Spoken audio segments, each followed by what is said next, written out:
You're watching Thai PBS World. I'm Frank Shi. And I'm Nat Bunang, and we'll begin tonight with a big story of the day, which Yeah. is none other than the conflicts between Thailand and Cambodia. And another anti-personnel landmine exploded along the border this morning, which has left one soldier amputated and another with severe chest pain.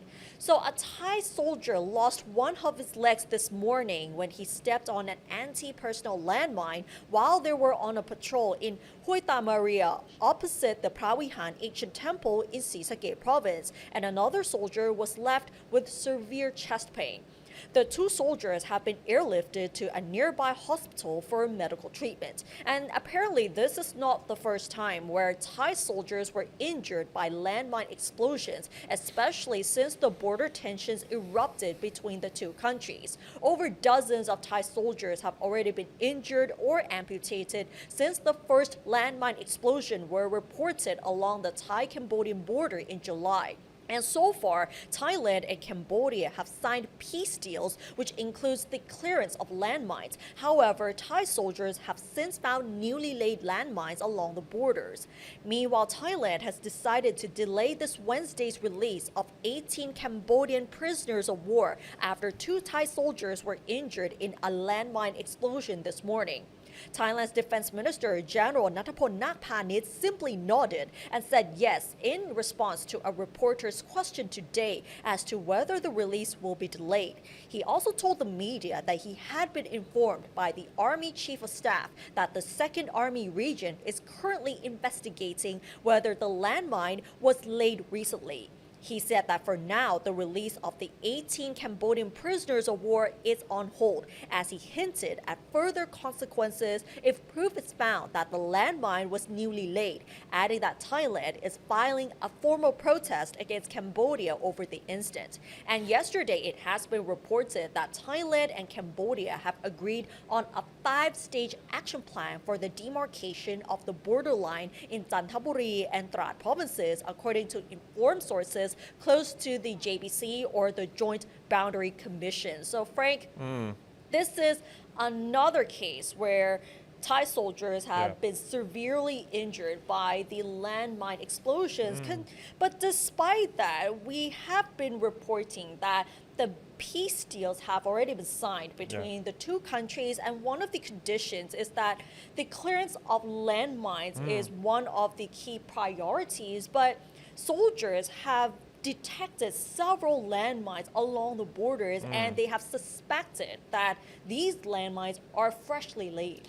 Yeah, Ned, actually that's what we always reported and talk about. We've seen improvement of the relations between Thailand and Cambodia since last month in October, the ASEAN summit that, of course, Malaysia Prime Minister Anwar Ibrahim was the middleman between Thailand and Cambodia, and we'll see a good improvement, but right now it's a sharp U-turn for Thailand's relations with Cambodia. And Prime Minister Anutin Chanvirakul also today ordered the immediate suspension of all activity related to the joint declaration, or you talk about, of course, the way to really uplift the pressure between two countries. But now, as what you already reported, the release of the 18 Cambodian prisoners is on hold.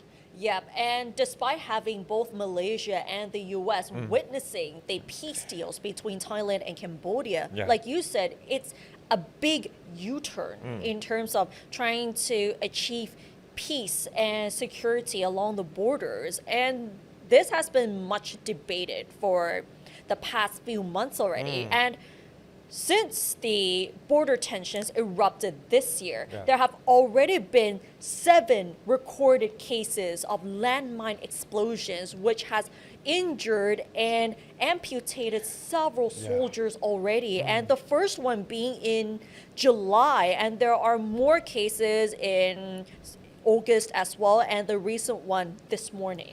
Yeah, just this morning, as what you talk about, so many soldiers have been affected because of this conflict between Thailand and Cambodia. And I'm wondering what President Donald Trump of the United States thinks right now, because as what you said, right, he was one of the witnesses at the ASEAN summit there. And of course, he really wants to get the historical figure for Thailand and Cambodia and the globe too, to suspend the tensions between Thailand and Cambodia. But this time, we still see that landmines, fresh landmines, freshly laid on the ground. And I'm just wondering how would that end, because this tension, we see a good improvement already on the ground since ASEAN summit, but now another explosion and hurting a lot of people. Yes, and even though there are agreements bilaterally and internationally,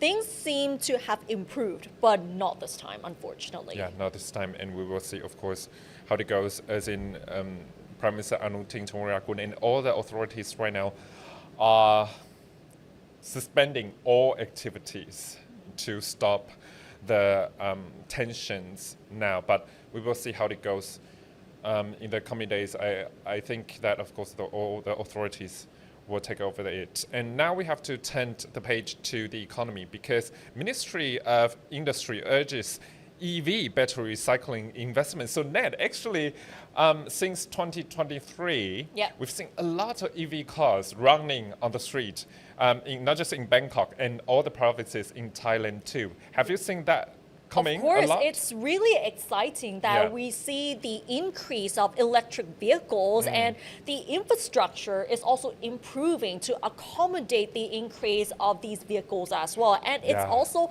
a trend, not just in Thailand, but all across Asia, actually. Right. As you talk about, of course, right now is the trend in Thailand, growing trend for people to have one EV car there. But there's one concern that we have to talk about, because this time Ministry of Industry urges Thailand to have EV recycling facility.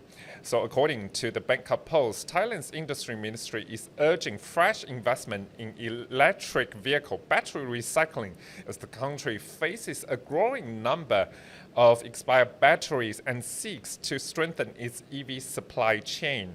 Industry Minister Thanakong Wampun Kongchanat says Thailand currently lacks a domestic facility to process used EV batteries, which must instead be sent overseas. So Ned, I think as you talk about the supply chains and facility on the ground too, because actually I have some friends living in Saikiao. They've seen a lot of electric charging stations, but that's the problem here. As we talk about, we haven't seen a lot of supply chains in terms of EV battery recycling, because this is the dangerous part for one country, as in we talk about rare earth minerals used for EV batteries there. But this is the dangerous part. As we use all the EV battery, how can we really recycle it in Thailand rather than just send to overseas? So that's why Thanakon, our industry minister, say that establishing a recycle plant is essential to support the expansion of the EV sector. So it's not just produce anymore, it's not just production. Right now we have to focus on recycling. So although Thailand aims to become a regional production hub for electric vehicle, it has yet to introduce a comprehensive policy to support battery recycling infrastructure. The ministry recently held talks with a newly appointed general manager of a Chinese car maker in Thailand, and the GM called on the government to maintain its EV incentive package. So we talk about between 2022 to 2024 is the production phase for EV vehicles in Thailand. So we see a lot of production in Thailand. But after that, 2025 and the near future, we have to talk about EV recycling facility. And as what we talk about, sales of fully electric cars are forecast to exceed 100,000 units. And the industry in Thailand maintains a production target of over 1.45 million vehicles next year.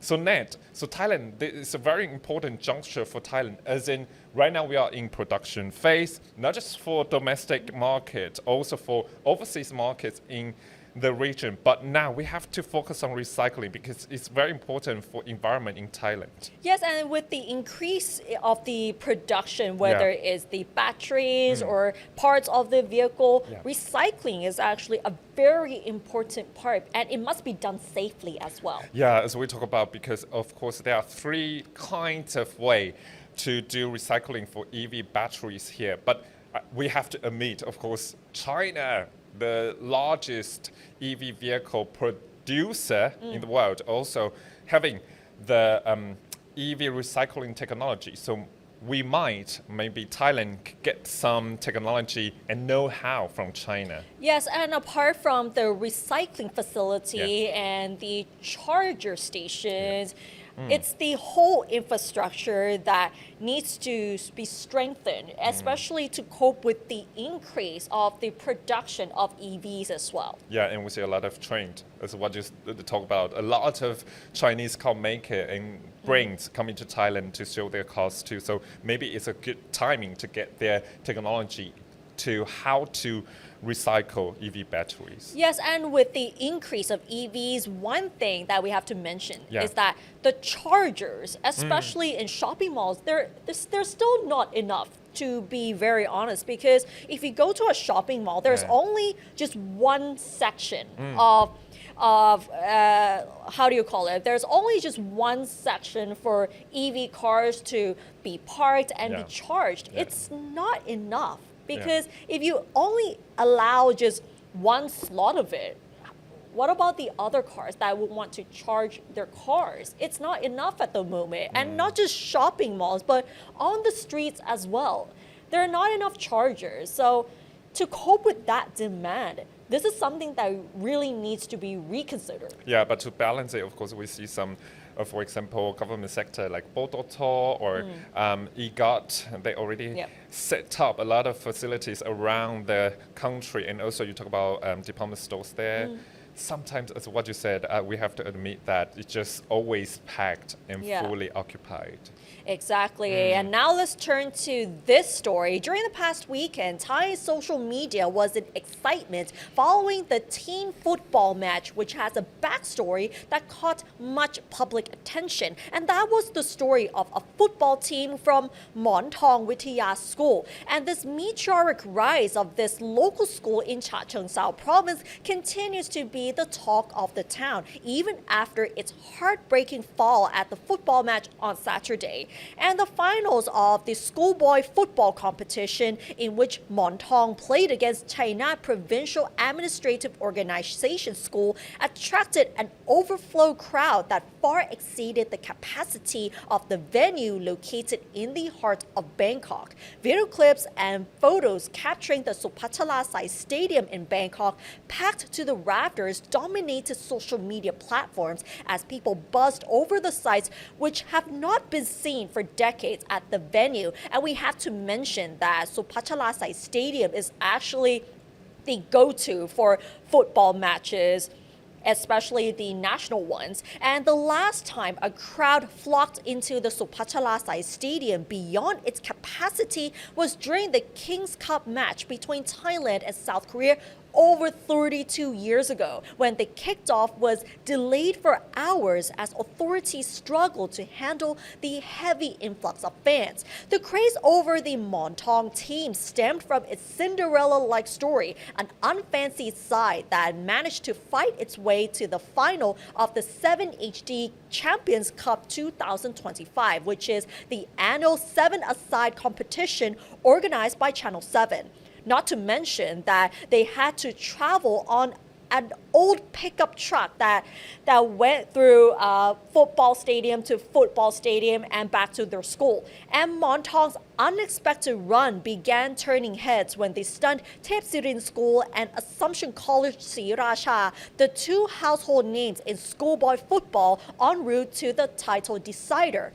And what really caught the public's attention about Monthong was the fact that the side was made up of players deemed surplus to requirements or dismissed from other schools or academics due to poor conduct. Yet this group of outcasts was molded into a competitive team by a veteran football coach. And prior to the showdown, the hype intensified when several celebrities and social media influencers joined the excitement by offering personal incentives, taking the total amount of more than 1.7 million baht. And unfortunately, there was not a happy ending to this football team, and they lost to China in the final football match. But despite that, they failed to secure victory, but they managed to capture people's hearts with their storyline here, that they have worked so hard to reach the finals. And they're also their humble stories as well, traveling on an old pickup truck. So that's why I think people always aspire to these Cinderella stories without any resource, without any strong support, as what you say, Monthong team there. Finally, it's a very inspirational story that people can get encouraged if they really have their dream of achieving their life in sport. No matter your background, what your background is, what your support is at the back, finally, if we work hard, we can get what we want. Exactly. This serves as a great inspiration for many people, especially the younger generation who have big dreams despite very small backgrounds. If you work really hard and if you believe in achieving your dreams, you can do pretty much anything. And the Monthong team can set as a great example for many people, including us as well. Yeah, including for individuals, because I think this is a very good story for everyone on the ground to see. We work hard, and finally we will get our achievements. Exactly. And it's also nice to see that they've been receiving overwhelming support.